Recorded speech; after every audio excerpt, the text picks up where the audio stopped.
Les rendez-vous du Mondial du bâtiment, Construction 4.0. Une émission animée par Nathalie Croiset. Tous les mois, dans ce rendez-vous du Mondial du bâtiment, on parle de construction 4.0. Alors derrière tout ça, il y a le BIM, dont on a aussi parlé aujourd'hui, Lean, la 3D, évidemment le hors-site qui est le sujet majeur. Et là, on va se poser la question du lien, on va dire, entre la construction hors-site et l'économie circulaire. Est-ce qu'elles font bon ménage? C'est la question qu'on va poser pour ce débat et cet échange. Ravi d'accueillir Christine Guinebretière, bonjour. Bonjour Nathalie. Qui est la cofondatrice et CEO d'Upcycléa, qui on peut définir comme pure player de l'économie circulaire. Depuis c'est comme 2007, oui. Tout à fait. Alors, quelques mots complémentaires pour vous présenter? Bien sûr, donc nous avons eu l'idée en 2016 de mettre sous forme d'algorithme toute l'expertise économie circulaire que nous avions en tant que consultants et ingénieurs en économie circulaire. Voilà. Et donc ça a donné naissance à la plateforme MyUpcycléa qui permet de décarboner le secteur de l'immobilier. Voilà, donc on en arrive finalement, on revient au sujet aussi de la data dont on parlait tout à l'heure en introduction et l'intérêt de tout ça. Isabelle Trofimov, bonjour. Bonjour. Alors, chef de projet au sein du Booster du réemploi, qui est une initiative collective, hein, c'est ça, du secteur de l'immobilier. Exactement, c'est une action collective qui a été initiée par Groupama Immobilier,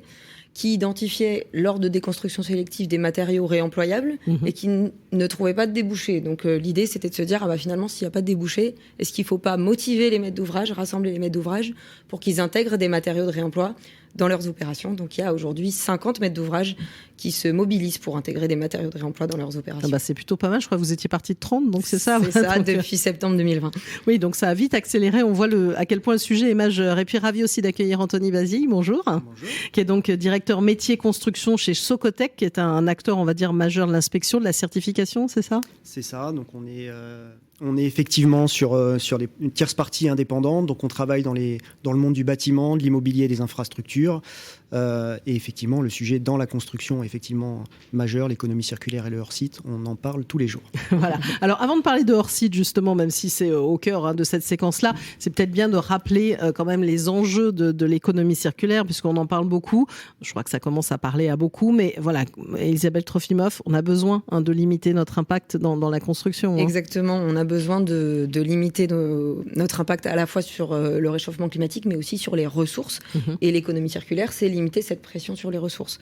Pour ça, deux choses à retenir, il faut consommer moins et il faut consommer mieux. Et consommer moins, c'est clairement par le réemploi, mais aussi l'éco-conception, penser la fin de vie du matériau, comment il peut être réemployable plus tard, et puis consommer mieux, parce que 60% de l'impact d'un matériau, c'est dans sa fabrication. Donc repenser les process, la pression sur les ressources, l'extraction des ressources, trouver des matières plutôt peu transformées, géosourcées, biosourcées, enfin voilà. Donc il y a vraiment ces deux volets, consommer moins et consommer mieux. Donc ce que je vous écoute aussi, c'est beaucoup faire évoluer, c'est dans la conduite du changement, c'est évoluer aussi sa façon de faire, hein, c'est bien ça? Exactement, et dans la conduite du changement, ce qu'il faut retenir, c'est qu'on a eu trop l'habitude d'adapter la matière au bâtiment et que maintenant, il faut plutôt adapter le bâtiment à la matière et penser dans sa conception des matériaux de réemploi.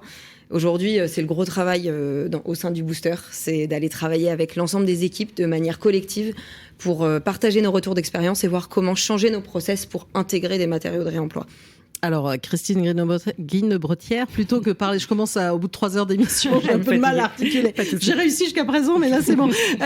Oui, plutôt qu'économie circulaire, vous aimez bien parler de décarbonation du patrimoine immobilier. Basculer oui, tout à fait. Parce qu'en fait, l'économie circulaire, c'est le moyen de parvenir à notre objectif collectif 2050, qui est celui d'émissions net zéro, et d'arriver à un habitat qui permettent à l'espèce humaine de vivre sans avoir d'impact négatif sur l'environnement, la santé et toutes les espèces en général. Donc pour nous, l'économie circulaire, c'est un moyen, mais ça couvre 3 types d'actions bien connues et bien répertoriées.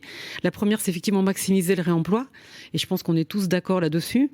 C'est aussi, bien évidemment, éco-concevoir ces bâtiments, et chez Upcycléa, on parle de éco-concevoir son bâtiment comme des banques digitales de matériaux dont on a toute l'information pour pouvoir faire un réemploi de qualité à coût faible dans les années à venir, sachant que dès la première année, lorsque le bâtiment est livré, il y a déjà du réemploi à faire sur des matériaux qui sortent dès le démarrage à la conception. Et ensuite, le troisième point, c'est l'exploitation, faire une exploitation circulaire de toutes ces ressources. Cela veut dire, dès que le bâtiment est livré, commencer à gérer ces ressources dans le temps pour s'assurer qu'un bâtiment ne devienne jamais un déchet, mais au contraire, si on a bien sélectionné, bien assemblé et bien géré, on va même pouvoir générer des revenus, des économies, voire des revenus sur son parc immobilier, que ce soit logement ou tertiaire. Alors, qu'est-ce que ça vous inspire, ce sujet? C'est bien Anthony Basile, je ne me suis pas trompée dans la façon de... Il y avait tout d'un coup un doute en régie sur votre nom. Voilà, il n'y a pas de doute. Alors, donc, qu'est-ce que ça vous inspire?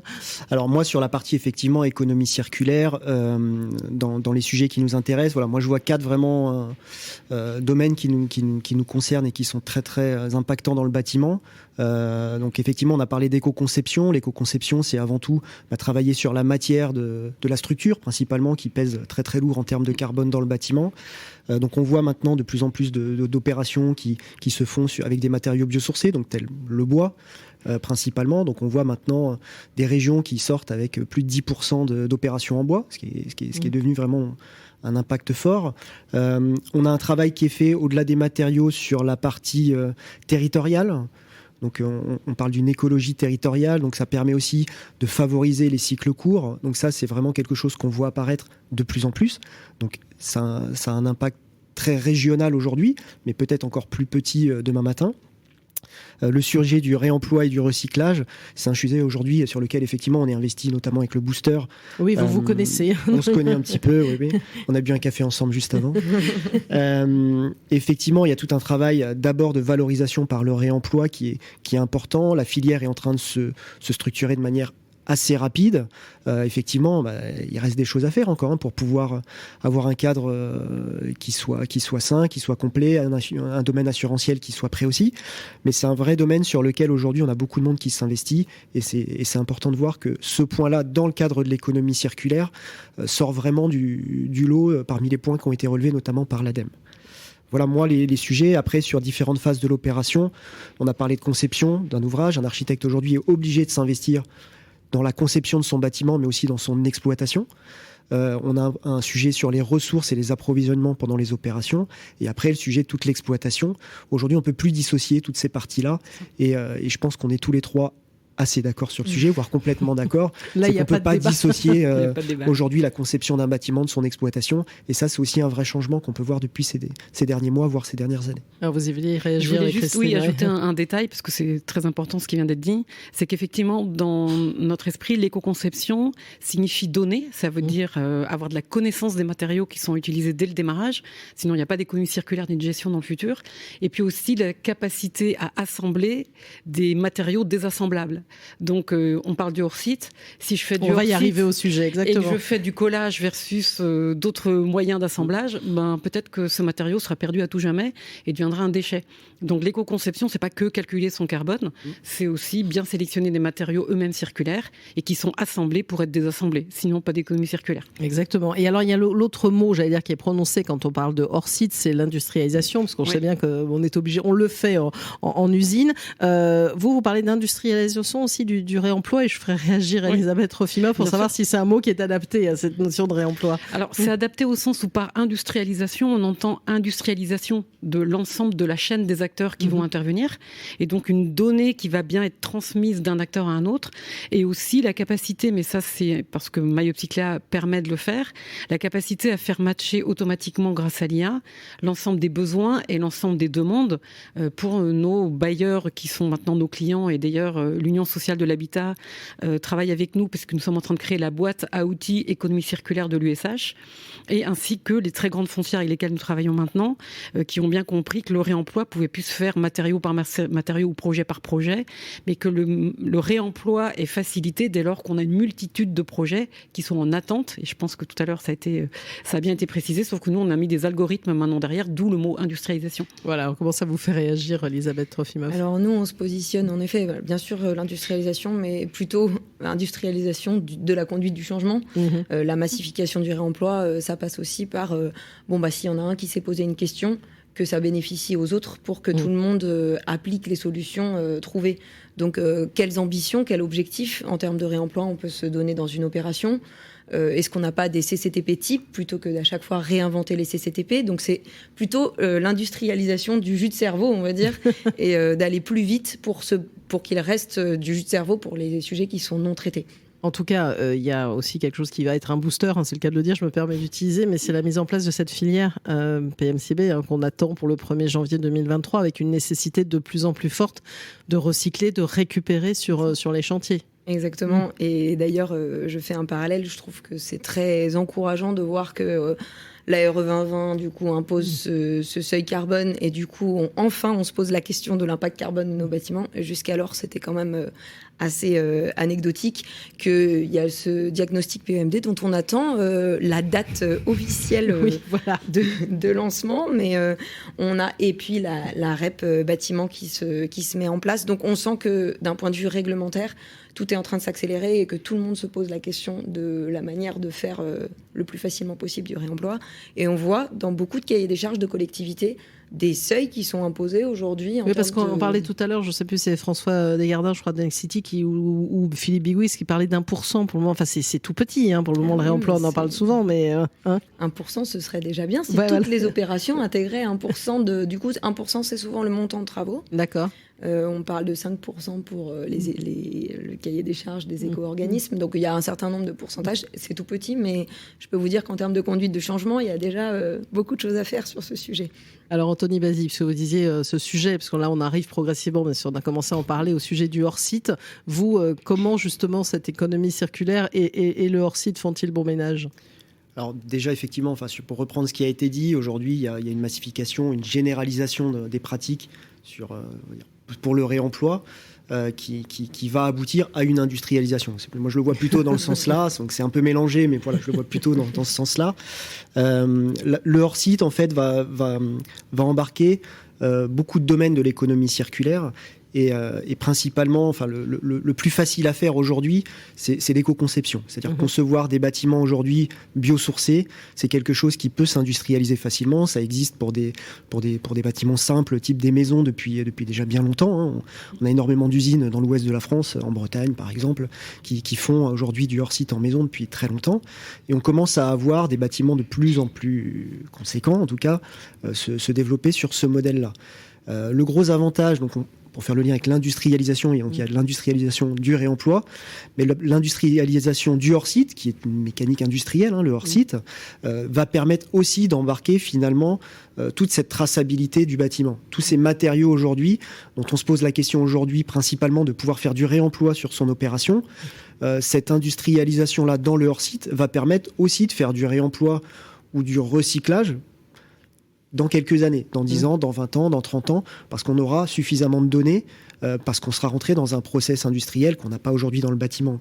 Ça fait quelques années qu'on bimise nos opérations. Bon, on parlait du 1% qui est déjà la première marche. Voilà, on a fait la première marche en BIM, mais on en est encore à ce stade-là, à mes yeux, on pourrait encore faire beaucoup mieux. Le hors-site va permettre de digitaliser davantage, pas qu'une maquette numérique, mais tout son contenu qu'on va retrouver aujourd'hui. On a des opérations qui sont dans des démarches de suivi de matériaux, de matériaux sains, de pouvoir prévoir son recyclage, prévoir son réemploi. Il faudrait que ce soit généralisé sur ces opérations-là. Et l'économie circulaire et le hors-site, sur ce sujet-là, je trouve que c'est un vrai plus et ça va permettre d'accélérer toute cette démarche d'économie circulaire et le hors-site sera un bon outil. Oui, alors Christine Grinon-Brunner, pour réagir aussi sur les sujets finalement d'éco-conception, parce que là on sait très précisément quel matériau va être utilisé. C'est d'ailleurs une des raisons pour laquelle on a créé dans notre plateforme ce qu'on appelle le passeport circulaire, qui a la particularité de regrouper toutes les informations concernant un produit et l'ensemble des informations regroupées, y compris les FDES, IGNES ou d'autres fiches telles que EPD, puisqu'on est présent maintenant en Europe. Dans ce passeport circulaire, on y retrouve toutes les informations, puis on a un petit lien qui peut se copier-coller dans les objets BIM, et du coup on va pouvoir BIMiser avec toute l'information nécessaire et faire de la gestion ensuite circulaire de l'ensemble de ce patrimoine et de l'ensemble des parcs immobiliers.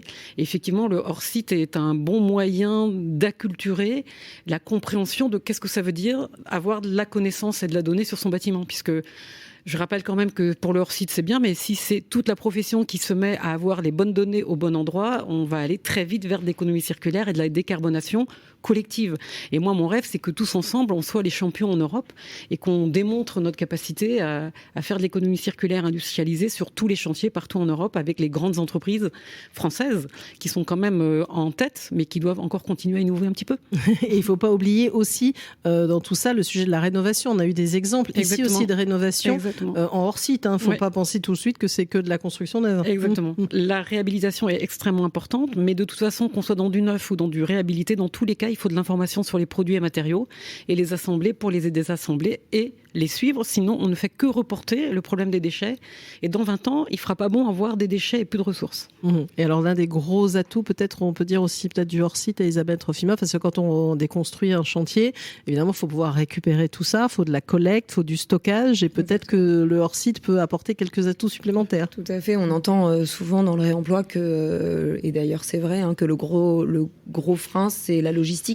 Ça peut aller jusqu'à 40% du prix d'un matériau de réemploi, le prix de la logistique, que ce soit le stockage, mais même aussi le transport. Et on imagine assez bien, je suis désolée, je ne suis pas une spécialiste du hors-site, mais on imagine bien qu'il y ait des espaces de stockage dans ces endroits pour faire de la préfabrication. Et est-ce que c'est pas le bon moyen pour faire ce fameux tampon entre le temps de la déconstruction et le temps de la construction? Un bon endroit aussi pour anticiper. Par exemple, on nous dit souvent si je récupère un sanitaire de réemploi et qu'il ne s'intègre pas bien dans la salle de bain que j'ai prévue. Mais du coup, là, avec le hors-site, on a peut-être un moyen d'anticiper tous ces sujets-là. Et puis, j'ai eu vent lors du campus hors-site d'un gros sujet de formation. Et clairement, dans l'économie circulaire, on a besoin de formation. Est-ce qu'on ne peut pas, puisqu'on parle de bon ménage, mutualiser les deux et faire de la formation sur les lieux hors site? Oui, finalement, ça devient des démonstrateurs, on va dire finalement quelque part de ce qui peut se faire. Oui. Faire des démonstrateurs et des espaces de formation à l'économie circulaire et au hors site d'une pierre deux coups, ce serait bien un bon sujet pour l'avenir. Alors, Anthony Basile, sur ce qui vient d'être dit, notamment sur ce côté formation pédagogique qui est quand même nécessaire, notamment sur ces notions de réemploi. Oui, alors c'est vrai que c'est très très complet. Donc nous, par exemple, en tant que bureau de contrôle sur nos opérations, quand on nous sollicite sur un projet hors site avec de l'économie circulaire, il faut voir que ça adresse une multitude de sujets. Ça va être structurel, ça va être parasismique, ça va être du clos couvert, ça va être des sujets de sécurité incendie, ça va être des sujets d'acoustique, ça va être des sujets d'énergie ou de carbone. Et effectivement, aujourd'hui, donc nous, en tant que, on va dire, experts, on a la possibilité d'adresser tous ces sujets-là, mais il est évident que sur un chantier de construction, que ce soit le concepteur ou les entreprises ou les partenaires, aujourd'hui, il y a un manque, en tout cas, de compétences sur ces sujets-là, ou en tout cas, c'est tellement vaste que c'est difficile, finalement, d'avoir un projet qui soit, dès le départ, sur les rails, niveau réglementaire. Donc, moi, effectivement, je pense que c'est des sujets sur lesquels on travaille aussi avec le campus hors site pour monter des programmes de formation, pour aboutir à, finalement, un module de formation qui soit séquencé par thématique. Le campus hors site doit permettre, effectivement, d'accompagner, aujourd'hui, ces sujets-là, thématique par thématique. Il y a des risques de sécurité incendie, il y a des risques structurels, il y a des risques d'humidité quand c'est en bois. Voilà. Et je pense qu'effectivement, d'avoir des modules qui soient dédiés à ces thématiques-là, c'est très important. Voilà. On ne peut pas dissocier les deux, puisque quand on a du hors-site, dans la grande majorité du temps, aujourd'hui, changera peut-être demain, il y a du biosourcé, il y a du bas carbone, et donc c'est important d'adresser les deux. Voilà, aujourd'hui, le campus met à disposition déjà des formations qui sont très intéressantes, et je pense qu'il faut aller plus loin encore pour accompagner les concepteurs notamment. Je pense que ça aussi, sur cet aspect formation, vous l'avez senti, Christine Guillemot-Brettière, qui a un besoin. Oui, tout à fait. C'est une des raisons pour laquelle l'Union sociale de l'habitat nous a commandé cette boîte à outils. Et donc, il va y avoir de la formation, l'usage de notre plateforme, bien évidemment, et l'ensemble des clauses dans les cahiers des charges. Mais avant tout, il faut bien comprendre ce que signifie économie circulaire sur son patrimoine. Et ça part de tout ce qui vient d'être cité précédemment. Il y a des clauses très précises à ajouter. C'est en réalité, si on regarde bien ce que c'est que l'économie circulaire, c'est finalement un processus qu'il faut mettre en place. D'autres industries, bien avant, l'ont mis en place. Je parle en l'occurrence de tout ce qui est voitures, avions et autres, bateaux. Dans toutes ces grandes industries, c'est très longtemps qu'ils ont compris qu'il y avait des économies à la clé. Et je pense qu'en revoyant chacun son processus d'industrialisation, de construction, on va réduire les coûts, diminuer les déchets et ultimement en 2050 ensemble être arrivé enfin au fameux net emissions 2050. Alors finalement vous l'avez prononcé le mot que je voulais entendre, mais c'est ensemble. C'est que là typiquement aussi sur ces sujets-là, on peut pas être tout seul. D'ailleurs vous nouez les uns et les autres des partenariats, hein, c'est ça, Elisabeth Trofimov. Enfin là vous avez fédéré aussi toute une équipe de maîtres d'ouvrage, si je puis dire. Oui, exactement. Et puis on sent que les maîtres d'ouvrage, quand ils sont ensemble, ils ont moins peur d'y aller parce qu'ils ne disent pas je prends tout seul le risque. En fait, si tout le monde s'y met, on partage le risque d'une certaine manière. Et puis aussi le déchet de l'un peut devenir une ressource pour l'autre, c'est ça? Exactement. Donc là, on essaye de plus en plus de faire la connexion entre des maîtres d'ouvrage. C'est arrivé par hasard récemment que certains maîtres d'ouvrage nous parlent d'un bâtiment qu'ils sont en train de déconstruire et que ça corresponde à une demande. Et d'ailleurs, l'objectif de Looping, donc la plateforme qui accompagne le projet du booster du réemploi, c'est bien que les maîtres d'ouvrage mettent à disposition, expriment leurs besoins en matériaux de réemploi pour que tous les offreurs puissent se connecter et proposer des matériaux. Et Christine en parlait, il faut vraiment que l'offre et la demande soient connectées. C'est bien le principe de l'économie circulaire. Donc c'est un objectif vraiment de résoudre ça ensemble. Anthony Basile. Alors effectivement, sur la partie travail mené en commun, donc sur les sujets, alors je vais prendre pas le cas du hors-site, mais le cas de l'économie circulaire. Il y a beaucoup d'acteurs finalement qui sont concernés individuellement et qui ont lancé leur propre démarche depuis des années. On en fait personnellement partie. Et donc chacun des organismes ou représentants des organismes, nous en l'occurrence c'est Filiance qui adresse la représentation de nos professions, mais la Fédération des assureurs, le booster, chacun des intervenants d'une opération a lancé ses propres groupes de travail dans son coin. Et effectivement, sur ces thématiques-là, aujourd'hui, on arrive à converger vers finalement un groupe de travail via notamment le booster sur la partie réemploi qui arrive finalement à aligner tout le monde. Et ça, c'est vraiment important parce que chacun finalement a adressé ses sujets dans son coin. On peut voir que des fois, c'est pas compatible quand on se met autour de la table et ça permet d'avancer sereinement. Aujourd'hui, je prends l'exemple de la Fédération des assureurs. Aujourd'hui, on peut pas assurer un bâtiment qui fait du réemploi si la Fédération des assureurs n'est pas participante au groupe de travail. Oui, parce qu'il y a besoin, parce qu'il y a certains matériaux, s'ils ne sont pas assurés, on le sait bien, là, ça risque à poser un vrai souci. C'est avant tout du processus. L'assurance, elle regarde le processus qui est mis en place. Et donc aujourd'hui, on est dans cette transition-là qui est faite avec des matériaux dont souvent on ignore les qualités, ce qui sera moins le cas demain. Quand demain, effectivement, on aura massifié et industrialisé le process, on saura ce qu'on récupère. On saura ce qu'on peut réemployer, on saura si on peut le recycler, on saura si c'est un déchet.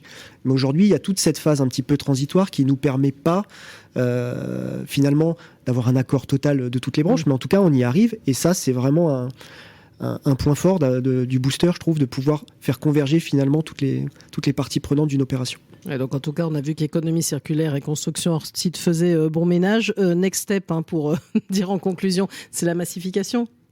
Alors moi j'ai un petit point que je veux rajouter à ce qui vient d'être dit, évidemment forcément puisque je suis psychiatre.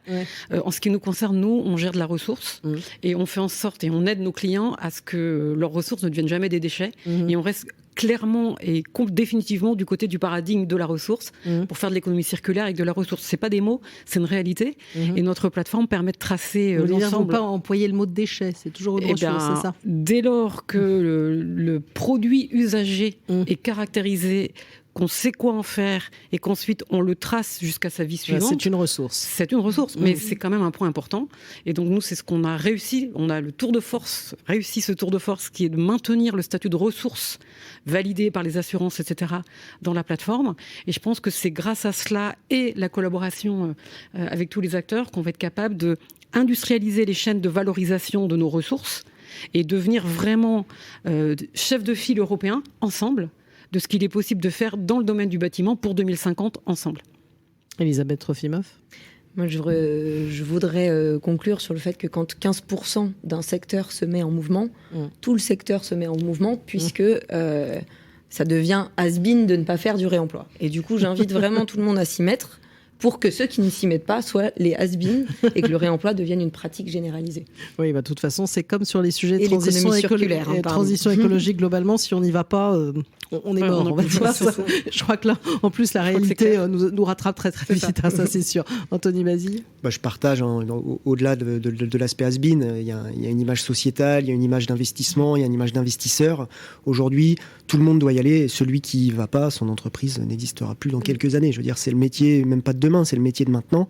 Quelqu'un qui se refuserait d'aller faire ce nouveau mode constructif, que ce soit le hors-site ou l'économie circulaire, il est évident que son activité est en péril dans pas longtemps. Et donc, il n'y a vraiment pas le choix. Enfin, voilà, moi, je n'ai pas aujourd'hui une opération qui se lance, alors je vais prendre le cas de l'Île-de-France, sur lequel la question ne se pose pas, soit imposée depuis des années par un aménageur, soit imposée par le promoteur en lui-même parce qu'il s'est donné des objectifs fixes, soit poussée par l'architecte parce que lui, il trouve que c'est évidemment un sujet qu'on ne peut pas mettre sous le tapis. Donc aujourd'hui, toutes les opérations qu'on voit, la question est posée. Alors on ne va pas toujours au bout encore, mais en tout cas, et ça fait vraiment plaisir, c'est de voir des opérations aujourd'hui qui se lancent dans cette réflexion-là, et demain, ce sera toutes les opérations et qui vont aller au bout sans aucune difficulté. Donc moi, je suis hyper positif sur le sujet parce que j'en vois sortir tous les jours. Et avec ou sans le booster, les promoteurs doivent y aller, quoi. Voilà, il faut y aller. Ça va être le oui, allez-y. Je me permets de faire une petite aparté, notamment d'une conversation au café juste avant. On est beaucoup appelé aujourd'hui à la sobriété énergétique. Oui. Il ne faut pas oublier que l'économie circulaire contribue à la sobriété énergétique et de ne pas consacrer uniquement la sobriété énergétique en exploitation, mais aussi en construction. Et le hors-site, contribue également à la sobriété énergétique. Donc ne pas oublier ces sujets-là, même si le contexte pousse surtout à l'exploitation pour le moment. Exactement, puisque de toute façon, c'est l'énergie et les ressources, c'est totalement lié dans ces enjeux-là. Donc on ne peut pas, c'est incontournable. En tout cas, merci à tous les trois pour cet échange. Elisabeth Trofimos, chef de projet au Booster du Réemploi, Anthony Bazille, directeur métier construction chez Socotec, et Christine Guine-Brotière, cofondatrice CEO de Upcycléa. Voilà, on va aller regarder en détail tout ce que vous faites et vous avez bien compris. Il faut de la pédagogie, vous vous informiez sur le réemploi, vous ne pouvez pas passer à côté. Allez, on marque une dernière pause et on va aller vers la séquence tendance et design. On va aller ensemble dans une chambre d'hôtel. Vous allez voir dans un instant. Les rendez-vous du Mondial du bâtiment. Construction 4.0, une émission à retrouver et à réécouter sur le site de Bâti Radio.